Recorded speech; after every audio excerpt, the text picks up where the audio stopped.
he has come in a 10 incarnations తీసుకున్నారు. So అందులో ఒకటి కృష్ణ అవతారం. సో ఎప్పుడప్పుడు ఎక్కడన్నా ఏదైనా ఒక కెలామిటీ, ఒక డిస్ట్రక్షన్, ఒక ఏదైనా వస్తుంది అంటే God will come in different like అవతారాల్లోనే వచ్చి మనకంతా కూడా హెల్ప్ చేస్తూ ఉంటారు. ఆ దీంట్లో ఏంటంటే పరిత్రాణాయ సాధునాం అన్న శ్లోకం అన్నది వెరీ యాప్ట్. ప్రతి వాళ్ళు కూడా everybody should learn this thing and should follow. ఇది నేర్చుకోవడం అన్నది చిన్నపిల్లలకి నేర్చుకోవడం. Parents they should follow the meaning and when ever story telling time అనే బెడ్ టైమ్ స్టోరీస్ తినడం. భగవద్గీతలోని there are so many things are there to make them to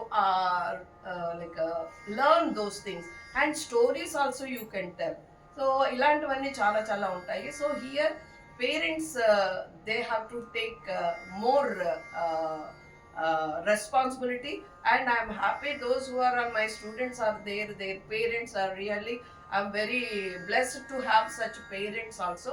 So they are taking each and every care of like whatever I tell, వాళ్ళంతా కూడా దాన్ని follow అవుతూ ఉంటారు. So that way I'm blessed. So ఇక్కడ పరిత్రాణాయ శ్లోకం అనేది we are going to recite.